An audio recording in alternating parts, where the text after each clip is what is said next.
I think there's only one candidate in the race who can prevent the Chinese from invading Taiwan, and that is Lai Ching-te.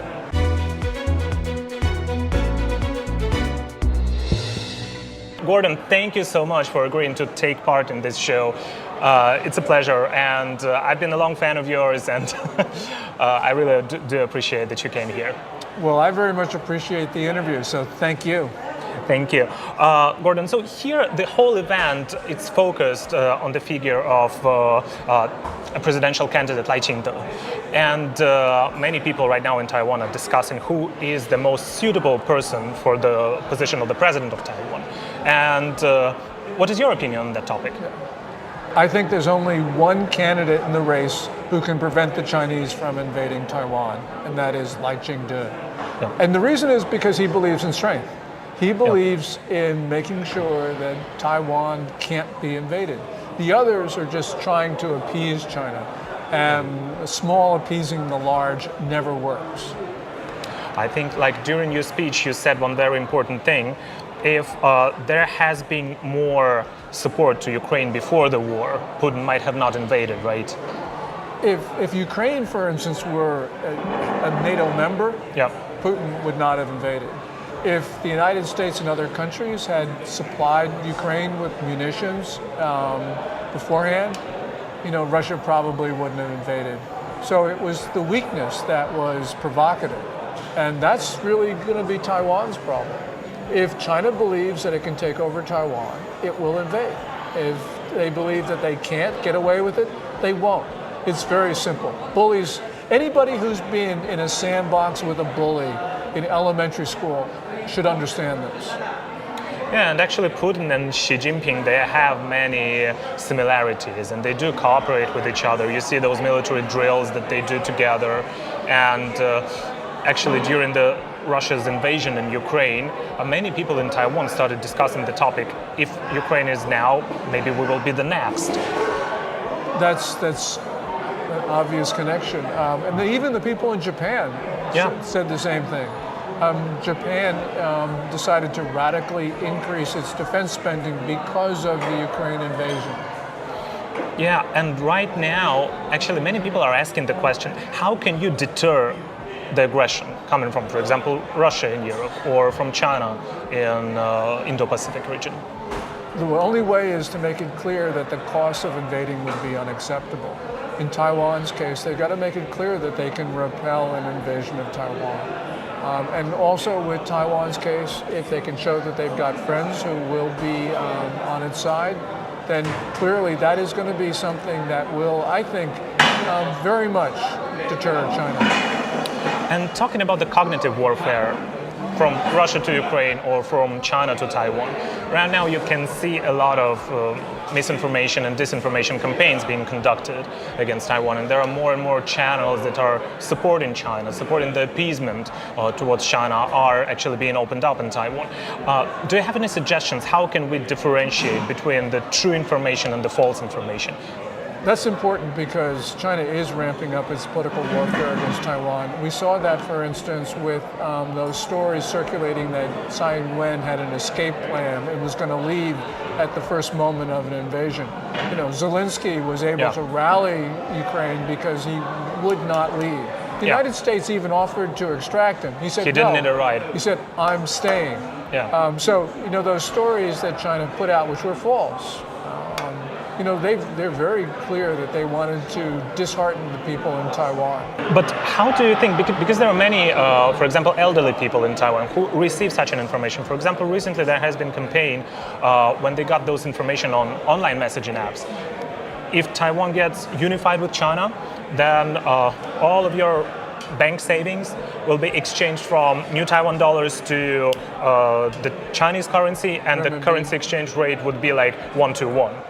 And some people believed in that. So I wanted to ask you, how do you differentiate and how do you find which information is true and which is false? Taiwan's got a really difficult problem because it's being inundated. And one way is to cut off, obviously, Chinese outlets.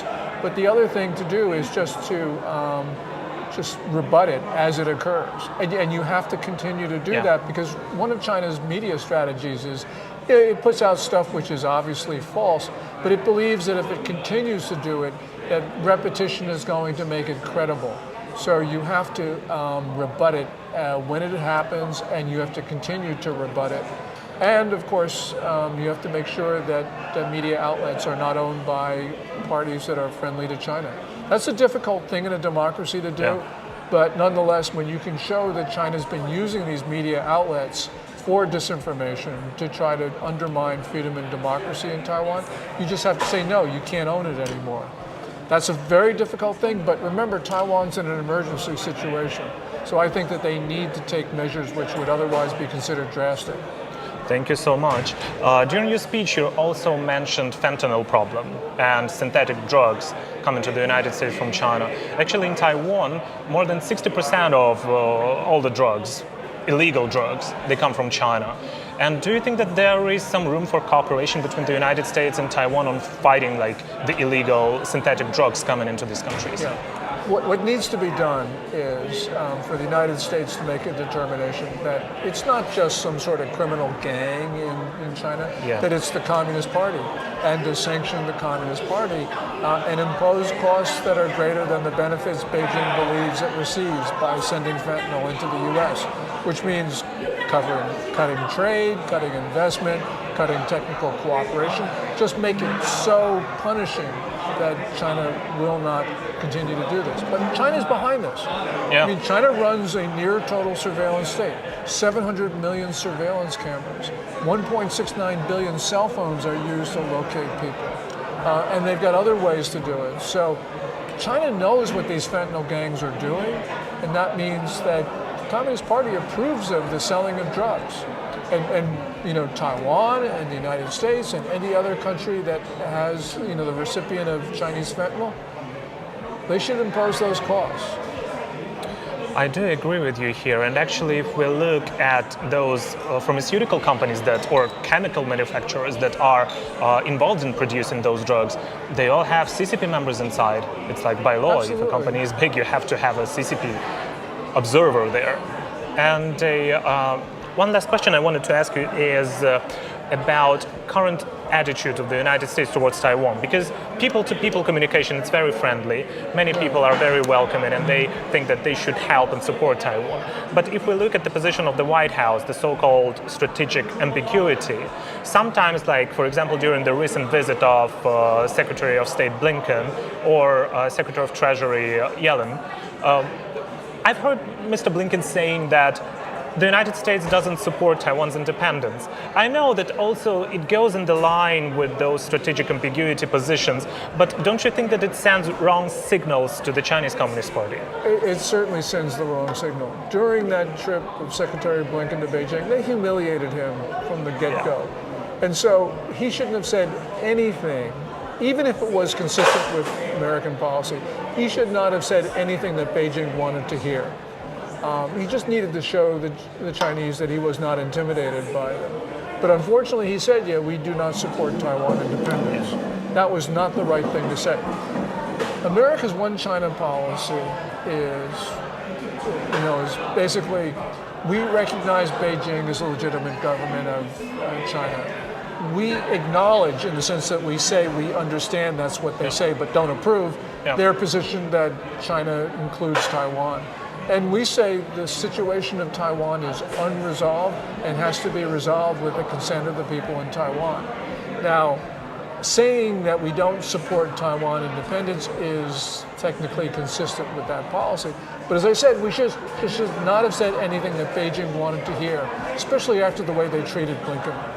Yeah, because if you're ambiguous, then be ambiguous. Saying that you just don't support the Taiwan's independence is a little bit, it goes in a little bit of different direction from ambiguity.